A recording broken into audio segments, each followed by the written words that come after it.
Today, I will be showing you the technique that will change the way you paint with watercolors forever. And I will tell you all you need to know in the easiest video you've ever seen. You will want to watch this one. Let's go, guys. Let's talk about wet on wet. Wet on wet is when you add paint to a wet paper, regardless of it having just water or a previous wet wash of paint. So why is it so important to learn how to do the wet on wet technique? Well, because it is basic watercolor really. In watercolor, you paint with water, not paint. Ever heard that one?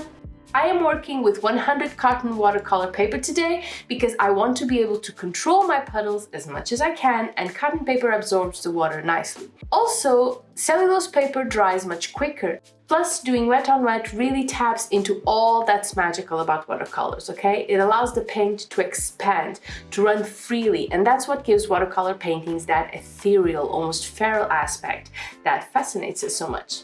As you can see, I've added the water and I'm starting to add my first wash of paint. Nothing too crazy. I want to be able to build on it, okay? Because I just love to make blooms. That's when you add the paint and it just explodes on paper. I love it. I could do blooms all day.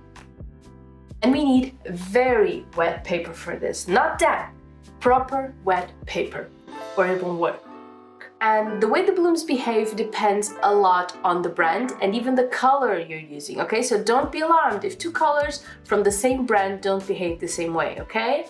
Wet on wet also allows us to do runs, controlled or otherwise, and that's when we want to create this stunning splatter effect that we see so many times on watercolor paintings, particularly when we're doing backgrounds.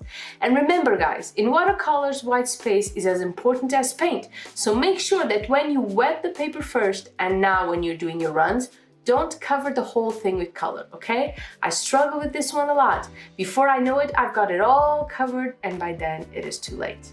So for a controlled run, we just dab the paper with a wet brush and create the path we want to follow in a run-like manner, like this. If we want it to be organic or uncontrolled, we just tip our paper in whichever direction we want the runs to go, and with enough water and enough incline, the water drops, taking the paint with it.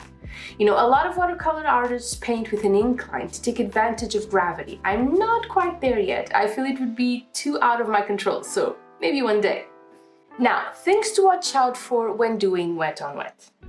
If you use too much water, you're going to be left with hard edges when it dries and a cauliflower effect that some people love, but for me, and I think for most people, it's annoying. A big advantage to wet on wet, it's subtlety. You know, no defined lines, everything looking just a little bit blurry, the paints that just blend into each other naturally. And when you get a big cauliflower in a corner or smack dab in the middle of your painting, that's all you can look at. And then there's the backgrounds, which happen when the paper is already drying or damp and you go back and add water and bam! There's this bloom in your painting that looks like you dropped water unintentionally on it and it bled. Unless that's what you're looking for, in which case, well done. So yeah, make sure that whatever you're painting using wet on wet, you're doing it while the paper is completely wet. Now, I know I'm making a pretty dramatic demonstration for wet on wet, but I would say that where I use this technique the most is for making washes, either solid or graded. Just wetting the whole surface and then adding lines of paint that just blend into one another. It's so relaxing.